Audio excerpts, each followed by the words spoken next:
Ashama akkam jirtan kabajamtoota maatiiwwan chaanaalii birraa Inspire. Gaafilee gara TikTokiin hedduun keessan na gaafachaa turtan irraa ka'ee yeroo dabree gaafilee qabdan gara YouTube na gaafadhaa jeetin ture. Warri gaafattan hedduu ulfaadhaa hedduu tokkan isin kabaja.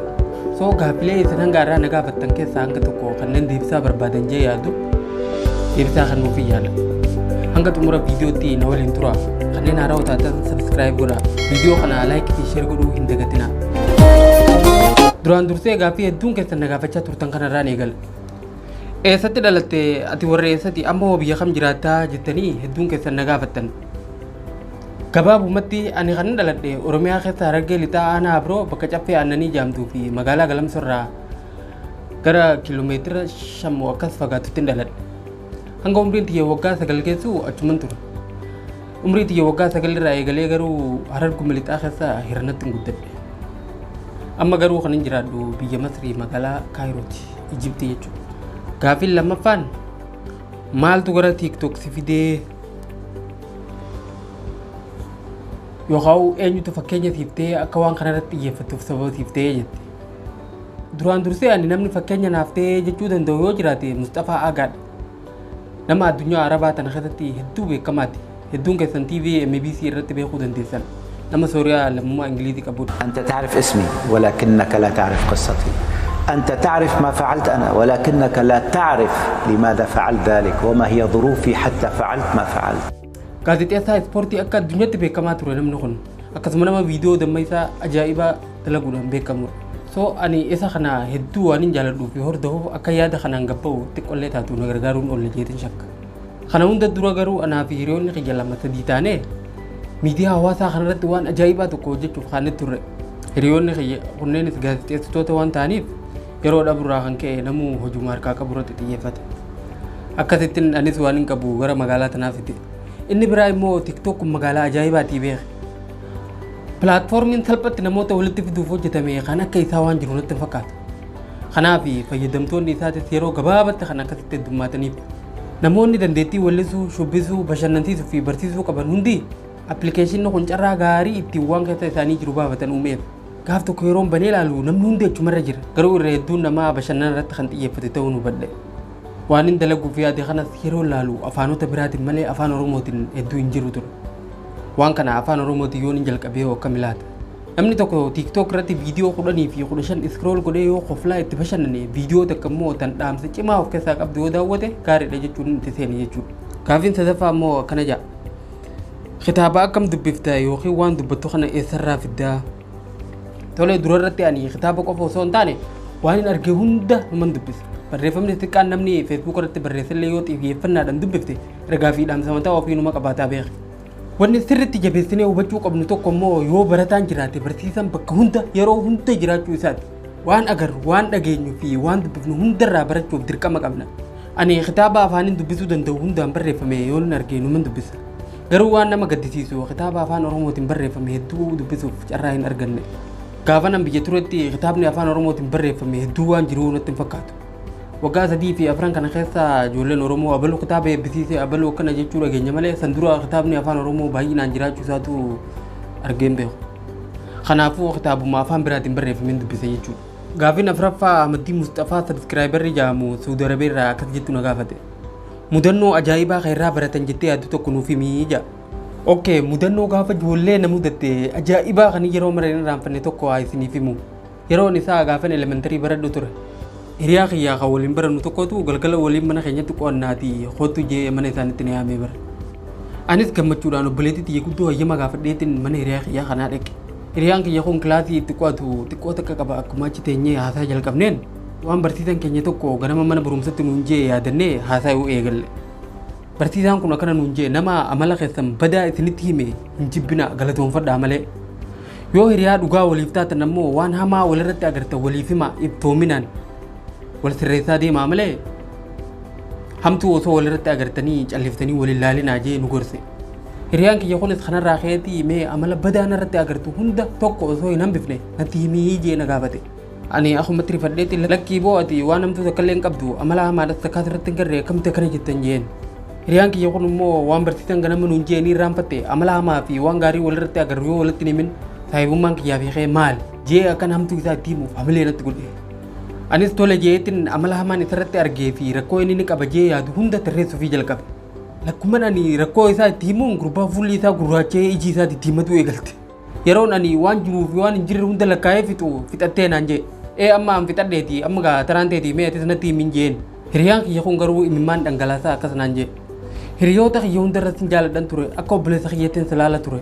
Ati jibbeensa fi hammeenya dila kana garatti naa qabattee hanga irraa akka hiriyaatti na waliin jiraachuun kee hedduu na gaddisiise jee booye. Kana booda hiriyummaa keetis hin barbaaduti mana kiyyarraan irraa bahe naan jee. Ani amma rifadheetiin obboleessa kiyya akkas jechuu kiyyaa miti bar beekatiin jaa taphattiin jira yoo ta'ellee sumaan na gaafadhu naan jee miti jeega waan hedduu takka dubbadhee isa amansiisuuf yaale. Garuu hiriyaan kiyya kun na dhaga'uu hin barbaanne halkanuma kanaan akka mana isarraa bahu na gaafate. Mana isaanirraa gara mana keenyaa hoggaa deemtu qeeyiraatu jidduu tana jira. Qeeyiraa ni beeytanii mee? Qeeyiraa jechuun bakka magaalaan guutuun horii itti qaltu jechuudha horii itti qalan. Qeeyiraa kanaaf jecha waraabessi yeroo mara ganda keenyaan dhabamu. Yoon inni halkan kanaan deeme amma waraabessi qeeyiraa kana biratti nan dabarsu. Filannoon tokkichi nan qabu hiriyaan kiyya kun edanoo akka mana isaa kana na bulchuu amansiisuun qaba ture. Akkasittiin hiriyaa kiyya kana yoon inni amma halkan kanaan deeme bineensatu qeeyiraa biratti na nyaatatti edanuma na bulchi jee eega yeroo dheeraa kadhadhee booda naa fayyamee achuma bule. Wanti ajaa'ibsiisu hiriyaan kiyya kun hedduu natti mufachuurraa kan ka'e kilaasii isaa sanaaf dhiisetii deemee haadha isaa bira bule. Anis kophaatti yaa mana isaa san keessa buleetumaan ganama bariisaadhaan ifirraa gara mana keenyaa kute. Waan kanarraa wanni nu badde ilmi namaa dadhabina ofii amanee ofitti fudhachuu dhiisi dhaga'uu nu hangam takka akka itti ulfaatudha. Hiriyaa kiyya san erga guddannee wal agarree waan san yaadannee hedduu ofitti qofallee. Gaafin shanaffaan akkas jetti. Afaan Oromoo qofaan maaliif dalayte? Akka namoonni hedduun si hordofaniif afaanota biraa yoo beekte maaliif hin dalayne? Gaafin kun gaafii bareedaadha. Ani gaafan dura waan kanatti seenu qorannoo xiqqoo takka irraa ka'eetti. Akkuma reefu jeetti namni viidiyoo damma isaa kana afaan Oromootiin hojjetan hedduu miti. Fakkeenyaaf afaan Amaaraatiin namni barumsa akkanaa dabarsu hedduutu jira. Afaan Ingiliffaatii fi Arabaa fi afaanota biraatiinis dhiisee namoonni afaan kana dhagaanis sirriitti irraa fayyadamaa jiran jechuudha. Warri afaan Oromoo qofa dhagaanii fi afaan biraa yoo dhagaanillee afaan Oromoo qofaan waa dhaga'uu barbaadanoo.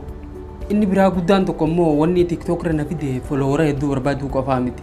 Osoon akkas barbaade kijibee kaan arrabsee kaan faarsee waliin dha'uu qofa narraa barbaachise jechuudha.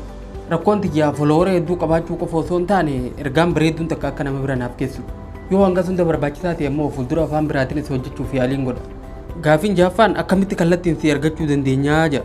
Hedduun keessan kallattiin akkamitti akkana argachuu dandeessan naa barreessaa turtan. Lakkoofsa kiyyallee warreen na gaafatan hedduudha.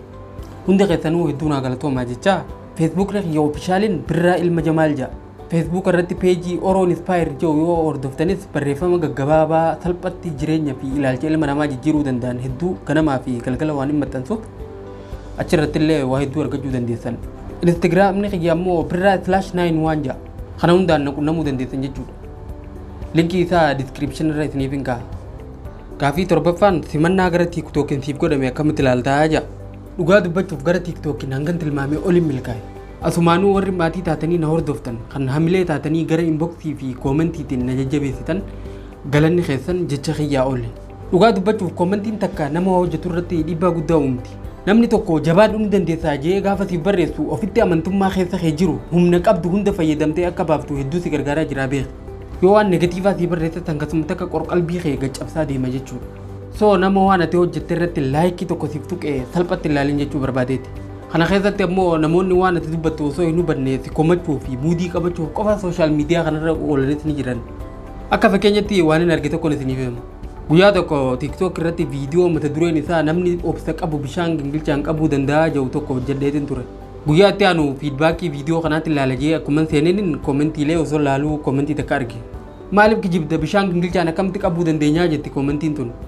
Namni obsa qabu bishaan gingilchaadhaan qabuu danda'a. Gaafiin obboleettii tanaa sirriidha. Garuu obboleettiin tun waan ishiin dogongorte tokkotu jira. Viidiyoo sana hanga dhumatti daawwachuun ishee haafuuti jecheetti aanullee itti fufteen dhaggeeffanne. Silaa jecha kanatti aanee dhufu namni obsa qabu bishaan hanga cabbitti yookiin baradotti jijjiiramu taa'eeti eegaa jecha jedhu ture. Wanni guddaan bishaan sun hanga cabbitti jijjiiramu eeguu isaa kanatti himuudhaaf waan daqiiqaa tokko hin guunne sakandii 50 obsuu dadhabde jechuudha. Viidiyoon kun yoo akkam dheerate sakandii 50. Osoo ati waa'ee obsaa itti himtuu gariin namaa ammoo obsa dhabuu maal akka ta'e gochaan sitti agarsiisa. Koomentii takkitii sanarraa waa hedduu tokkoon baradhe obboleettii saniinis galatoomin jaan. Gaafin inni dhumaa gara fuulduratti maal hojjechuu barbaaddaa jaa. Tole yoo rabbi jee gara fuulduratti waa hedduun yaadaa jira. Gara yuutuubii kanaanis qophiilee bashannansiisaa barsiisan hedduu hojjechuuf tattaafirran jira. Gara biraatti yuutuubaroota siineer ta'an kanneen dandeettii fi fedhii nama barsiisuu qaban waliin hojjechuuf fedhii guddaan qaba. Carraa kana yuutuubaroonni Oromoo kanneen waan hawaasa barsiisan irratti akka waliin hojjennu barbaadan osoo nu qunnamtanii hedduudas na jaa. Gara biraatiin hojii kana sooshaal miidiyaa irraa gara lafatti gabbuusee hojjechuuf yaalatiin jira. Dhaabbata baqattoota gargaaru Star dhimmoota saayikoo sooshaal fi dammeessuu irratti leenjii fi muuxannoo akkanaaf kennan gaafadheetiin ture. Isaanis appilikeeshinii xiyyaa akka fudhatama argateetii fi sababa koronaa kanaa ammoo xiqqoo akkan eeguu qabu natti himan. Yeroo xiqqoo booda Ameerikaa Yuunivarsiitii of Kaayiroo waliin ta'anii akka leenjii naaf kennan waadaa naaf galanii jiran. Isinis akka milkaa'unaaf kadhadhaa inshaallah yeroon waltajjii irratti bee hawaasa xiyya leenjisu fagoo miti jechuudha. Egaa kabajamtoota maatiiwwan Pirdaa Inspire arraaf deebisaan gaafii keessaniif qabadhee dhufe kana fakkaata.